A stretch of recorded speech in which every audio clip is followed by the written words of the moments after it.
Hi, my dear friends. This is Dr. Raj Mohammed. Welcome to Raj Smart Learners. In this video, I am going to explain how the university assistant professors are shortlisted for interview and what are the methods they are following and how the marks are calculated based on the academic qualifications and your research experience and teaching experience and how the committee constituted and what are the minimum qualifications for appointment of university assistant professors. All these things I am going to explain in a simple manner. As we know, teachers are truly backbone of an educational institutions and even in society. They are the role models to the students. Because of teachers, countries are able to further develop socially and economically. That is why professors also played a major role in teaching as well as research. Without research, we can't get new things and we cannot understand the problems. Hence, teachers are the backbone of overall development of the nations. Here I am going to explain what are the minimum qualifications for appointment of assistant professors at universities and colleges. Of course, a good academic record is always gives good impression to the committee members, and you need 55% of marks at post graduation level or master's level, and you need to qualify national eligibility test conducted by the UGC. Now it is conducting by National Testing Agency. Those who have qualified national eligibility test, they are applied to central universities also. But those who has qualified only state eligibility test, they are not eligible to apply central universities. They are eligible to apply only in the concerned state universities or educational institutions only, because they qualified only state level eligibility test, not national level eligibility test. Please observe this point. And another important criteria is those who have got awarded PhD 2009 UGC regulations in accordance with UGC minimum standards and procedures for award of PhD degree regulations 2009, they shall be exempted from the requirement of the NET and SLET. But next year onwards, it means 2021 onwards, PhD degree is must for the selection of assistant professor. It means post graduation, NET or SLET, and PhD is necessary for the coming year. It means 2021. The selection committee constituted by the University Vice Chancellor, and of course he is the chairman of that selection committee. He may be appointed an academician and 3 experts in the concerned subject, and dean of the concerned faculty is also a member of the selection committee, and head of the department or concerned school a member of this selection committee. At least 4 members including 2 outsiders and subject experts shall constitute the quorum. Without quorum, they cannot conduct the interviews. And another important thing is what are the criteria for a short listing of candidates for interview for the post of assistant professors in universities or colleges. These are the following criteria. Number 1 is academic record at graduation level. If your pass percentage is more than 80%, you will get 15 marks.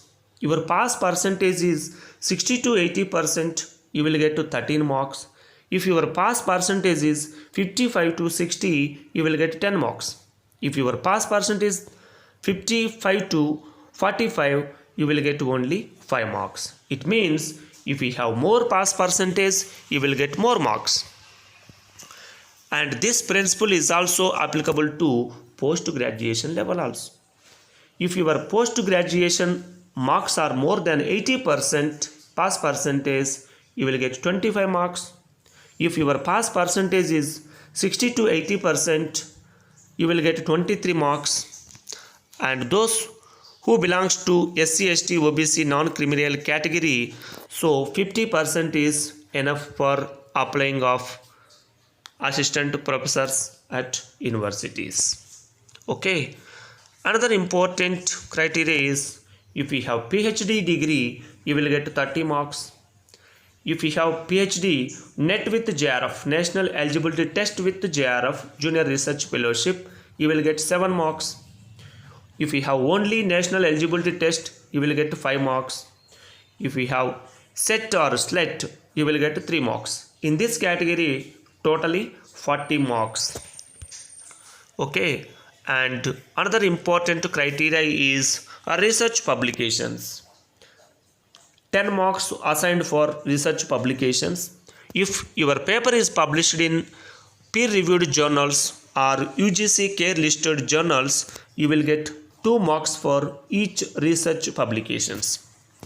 If you have 5 papers, so you will get 10 points. If we have more than 10 papers also, you will get 10 points only, because there is a cap of 10 marks in this category. And another important category is teaching and postdoctoral research experience. So each year you will get 2 marks in this category. If you have 5 years of teaching experience, 5 into 2 is equal to 10. It means 10 marks you will get. There is a cap of 10 marks in this category, not exceeding 10. And another important criteria is awards. If you have got awarded international awards or national level awards given by the international organizations or Government of India recognized national level bodies, you will get to 3 marks. Or if you got awarded state level awards that was given by the state government, you will get only 2 marks in this category. And however, if the period of teaching postdoctoral experience is less than 1 year, then the marks shall be reduced proportionately. Some scholars having MPhil as well as PhD degrees, so they may be also get only 30 marks. If NET and SLET or JRF qualifications, so you will get 7 marks. Or inwards category maximum you will get 3 marks. It means total 40 marks in this category. Number of candidates to be called for interview shall be decided by the concerned universities only. It means 80% of the marks allotted for academic score and 10 marks assigned for research publications and 10 marks assigned for teaching experience. It means total 100 marks. Out of 100, how many marks you got, and based on your marks, they may be called for shortlisted and they may be called for an interview. These scores shall be valid for appointment in respective state, SET or SLET universities or colleges or educational institutions only. The score is applicable to the concerned universities only, not applicable to other universities or other colleges. Okay. Thanks for watching this video. Please share this video to all your friends and like it, share it, and if you have any queries, please comment on the box, and don't forget to subscribe my channel for more updates related to all service related matters and other important interesting videos. Thank you one and all.